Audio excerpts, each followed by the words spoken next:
Morning, welcome back to the Rhodes homestead. This is July the 16th, Saturday morning, and we're going to go out to the garden and we're going to try to enrich the soil and have some compost material I want to bury. So let me show you how to do that. So follow me to the garden.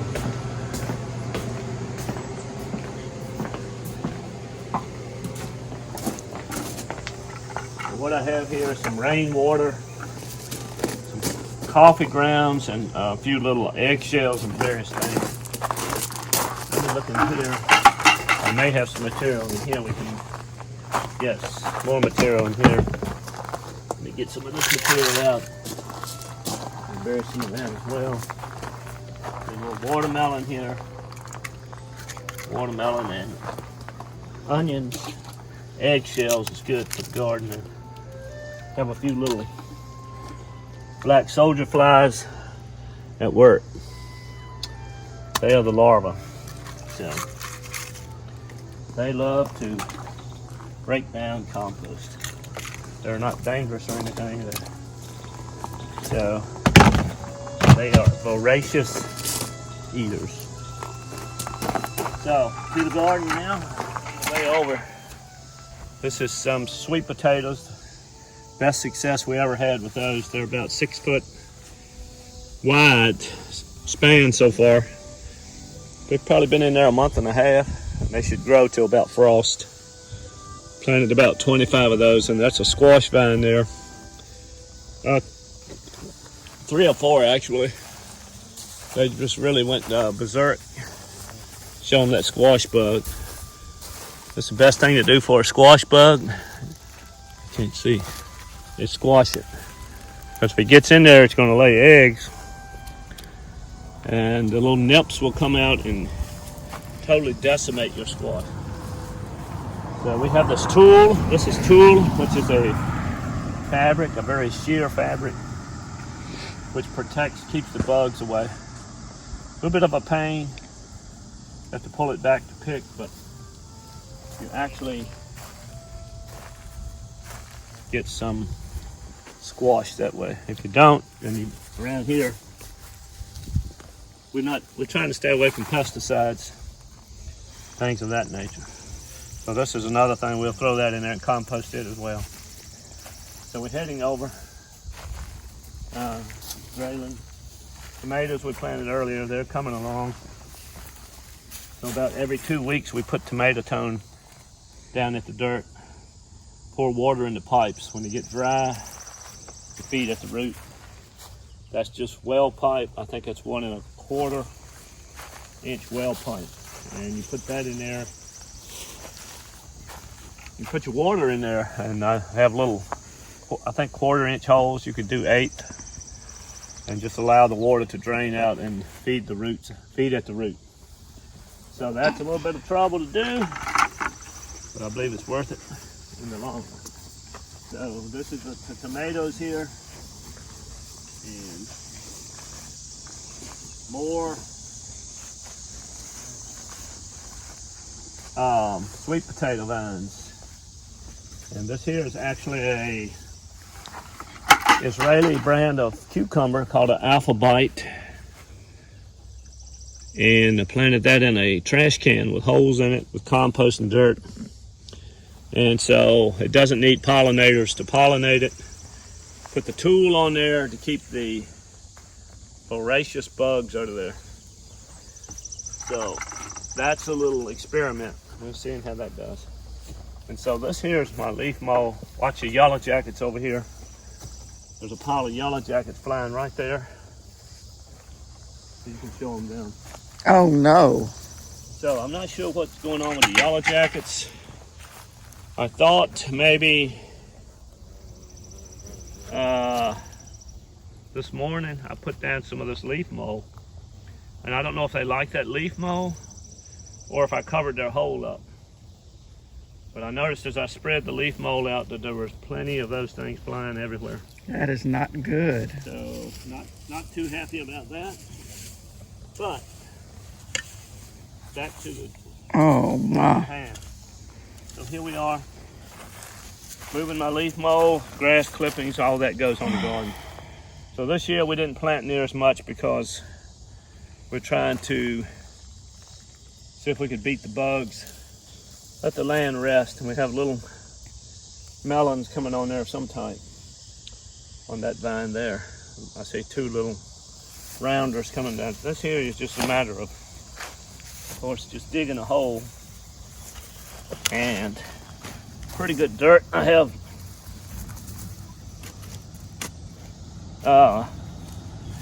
char in here.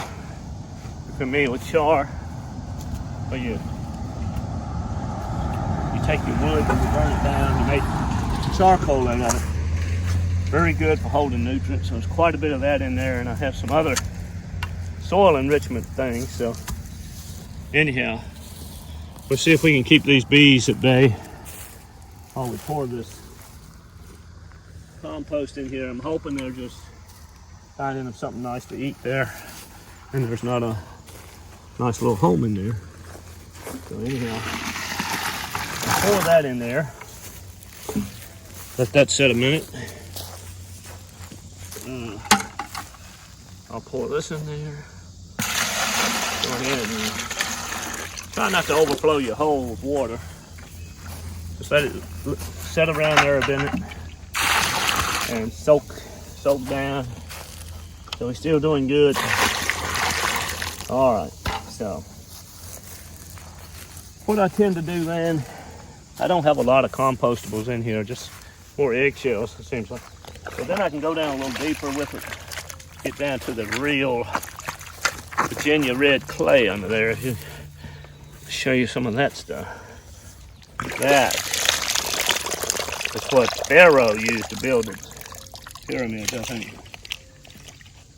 That is some mean machine there. So then I just put some of this back, and I'll throw some of this in there because this is very good compost material. The purpose for the water is to help with the breakdown process. You can have compost in barrels or trash cans or outside, but this I have found, you come back in a week and this will be gone. So I'm assuming it's feeding the soil. At least that's what I'm hoping. So then you just mix your dirt in, put plenty of organic material. So this is older grass clippings and leaf mold I made from last year. And the way you make leaf mold, I have a leaf rake. So when I get my leaves up, I just crunch all of that down. Then I soak it with water and let it set over the winter. So come this time of year, it's ready to use. And it makes a real good hole for holding the moisture in. And so I'm just kind of pulling some of this back, trying to keep them little yellow jackets, trying not to get those too excited. So far they've been pretty compliant, but I can see how they... I think they might have gotten in the leaf mold, and you spread the leaf mold. They just showed up as I started dumping it. Yeah, it must have been in the leaf mold. I don't think it was in it. I would have saw that down there. As soon as I start dumping it, it's like there's something in there they like about this stuff. So this is the second one of these I've done this morning. So a few watermelon vines, some... What would happen? Lamb's quarter. Show them the lamb's quarter. Let's sit in there. Lamb's quarter vine. My wife uses that for... she dries that and uses it in her florals, I think. And so then we have over here elderberry coming along, some sunflowers. Here's some getting pretty close to ripe. So my wife dries those things and makes tea out of that when they get nice and black. So there's 2 of those. One over here. This one's getting pretty, just about ripe, it looks like, yeah. Nice and black. I don't know if it's time. So keep the birds off. Tule works great. And so earlier this year we looked at the figs. So here's the figs. Actually grew quite a bit this year. I'm able to water them good. So over the winter, I want to get burlap kind of insulate this thing. And they do not like cold weather, but they were about dead after the last winter, and they've come back strong. And that little guy over there is even looking pretty good. And so let's head to the potato patch. We'll look at that. So maybe we'll harvest a few potatoes while we're over here. These were planted. These I just planted right on top of the dirt. Just put a lot of trifecta on them because they're heavy feeders. And yeah, and pretty much covered them. You can see leaf mold and grass clippings. I don't know, 6 inches or so. So the goal is to keep them hidden from, like we have a few exposed here. That's a no-no. You don't want that green, but we'll go ahead and pull those and see what we have in there. You can cut the green off and still utilize them there. So we'll just root around in here and see what we can find. That one's rotting. That was a seed potato, I think. The mother potato. So there's a nice one. I like planting them on the ground because you don't have to like dig around to get them. You can just reach in there and pull them out of there. And I'll save that for compost there. May as well get this one up. This one's still growing a little, but these are reds. So see what we have here. That's a fairly nice one. But as you can, ooh, that one's got some red potatoes. Are, I don't know, I may just grow reds next year. They do nicely. They taste, I think they taste maybe a little bit better than the Yukon, but they shoot out a lot of roots. They go here and yonder. But just a few, pull up a few. Let's see. I'm gonna leave these for now. Maybe pull one right here. See what this one's doing. And oh boy, let's see. I think this is a red. Oh. Yep. See how long those roots are? They go out. They just really, they reach out. But easy harvest. One thing I like about it. Nice big tubers. And you just gotta, you never know where you're gonna find. They grow all, they keep going. That's all I can tell you. I should have put more leaf mold down. See, that's a hard earth. Put that potato in there like that in the spring. And covered it up with, put trifecta thick. Covered them up, and then just covered them up like that. And left them. And that's some of the return. That's 3 vines there, so you can look at those. See if you like that idea. Very little preparation. I like that part. You just lay them on the ground, mow it down, low, weed eat it, lay them out in your row, cover them with fertilizer really good, and you're pretty much done. And then if you got leaf mold, you need that leaf mold. I'm just stepping here and I can feel them under my feet, right? So like, yeah,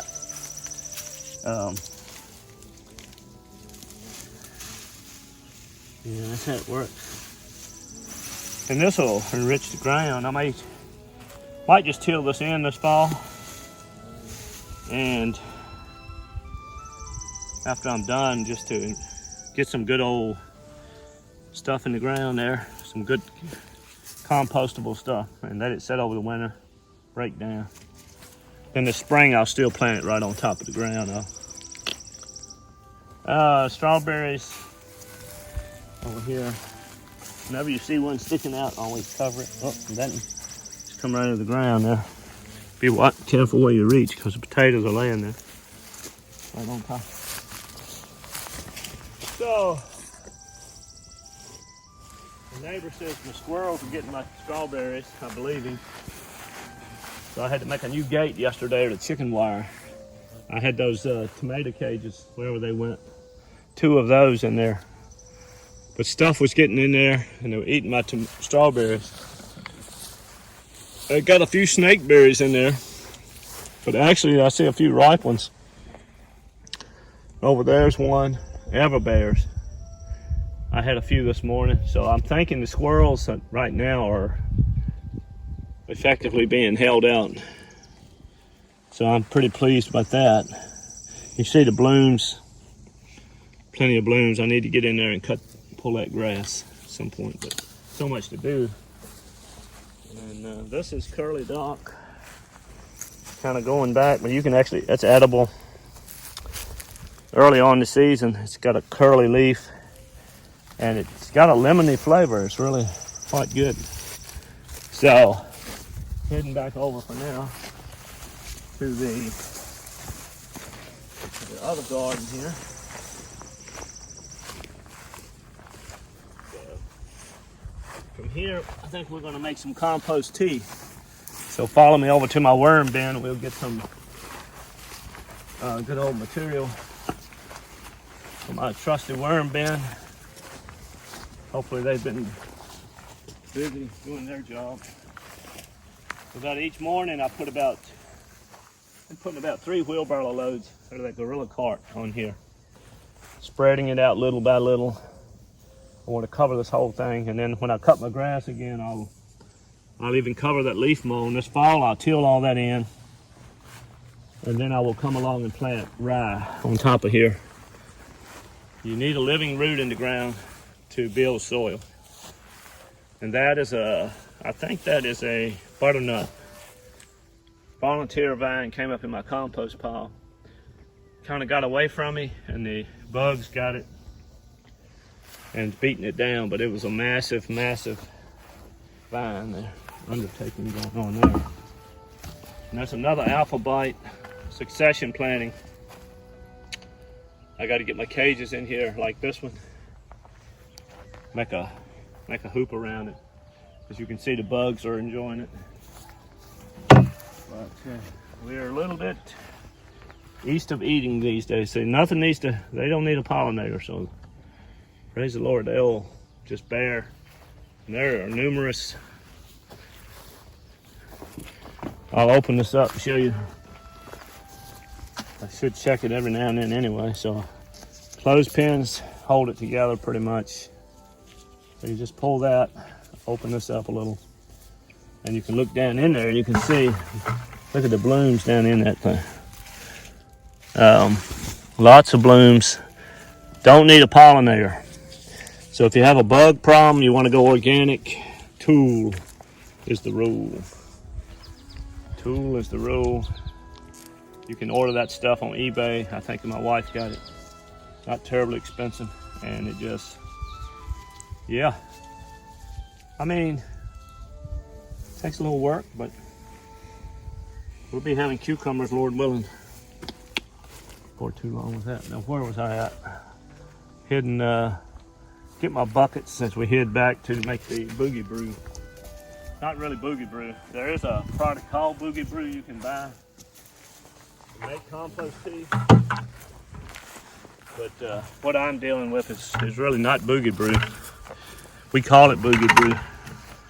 Should we get the potatoes while we're out here?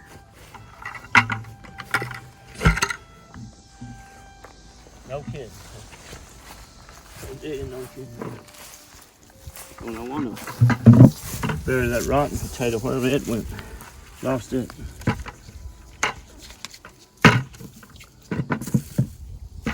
You wipe these off with a little rag and they're ready to go. Dry them a little. You don't want to get water on them. This bucket actually had water in it, which is not too happy about that, but I think it'll hurt nothing too bad. Keep them dry. See that potato by any chance? I smushed it to smithereens. I'll take it over and bury it.